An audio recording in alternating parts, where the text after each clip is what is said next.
ఢిల్లీ వాయు కాలుష్యం మరింత తీవ్రమైంది. గాలి నాణ్యత ప్రమాదకర స్థాయికి పడిపోయింది. పరిస్థితి మరింత విషమించకుండా ఉండేందుకు ఎయిర్ క్వాలిటీ మేనేజ్మెంట్ కమిషన్ కొత్త రూల్స్ ని ప్రకటించింది. ప్రస్తుతం graded response action plan stage 4 rules అమలు చేస్తుండగా స్టేజ్ 3కి మార్చింది. దేశ రాజధాని ఢిల్లీలో వాయు కాలుష్యం అంతకంతకు పెరిగిపోతోంది. అత్యంత ప్రమాదకర స్థాయిలో కాలుష్యం ఢిల్లీ దాని చుట్టుపక్కల నగరాలను కమ్మేసింది. ఎయిర్ క్వాలిటీ ఇండెక్స్ 401 పాయింట్లు దాటేసింది. కాలుష్య కారక సూక్ష్మ ధూళికణాల స్థాయిలు పెరుగుతున్నట్టు కేంద్ర కాలుష్య నియంత్రణ మండలి విశ్లేషణలో తేలింది. దీంతో ఢిల్లీ అంతటా కాలుష్య నియంత్రణ చర్యలను మరింత కఠినతరం చేయనున్నట్టు ఎయిర్ క్వాలిటీ మేనేజ్మెంట్ కమిషన్ ప్రకటించింది. గాలి నాణ్యత ప్రమాదకర స్థాయిల్లో క్షీణిస్తూ ఉండటంతో graded response action plan stage 3ని అమల్లోకి తెస్తున్నట్టు తెలిపింది. కాలుష్యం ఎక్కువగా ఉన్న ఢిల్లీ, గురుగ్రామ్, ఫరీదాబాద్, గజియాబాద్ నగరాల్లో వాయు కాలుష్య కారకాలను తగ్గించడం, కాలుష్యంపై ప్రజలకు అవగాహన కల్పించడం చేస్తున్నారు.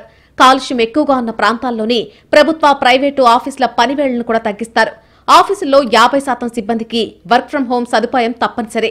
కేంద్ర ప్రభుత్వ ఉద్యోగుల విషయంలో దీన్ని పక్కాగా అమలు చేస్తారు. అనవసర నిర్మాణాలు, కూల్చివేత పనులపై పూర్తిగా నిషేధం విధిస్తారు.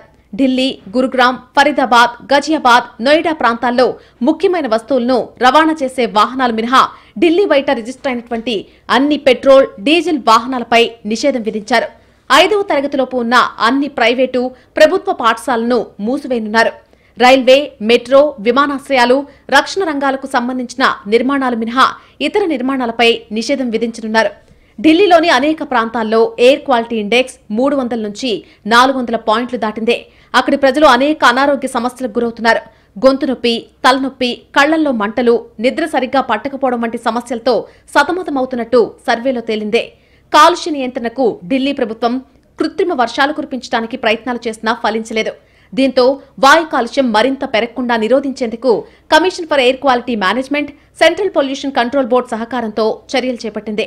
ఢిల్లీ అంతటా 1800 మందికి పైగా ఎన్ఫోర్స్మెంట్ సిబ్బంది, 35 ప్రత్యేక డీపీసీసీ బృందాలు పనిచేస్తున్నాయి. గుర్తించిన 62 ట్రాఫిక్ హాట్స్పాట్లలో దుమ్మును అరికట్టడానికి నీళ్లు చల్లడం, ఊడ్చే పనులను చేపట్టారు.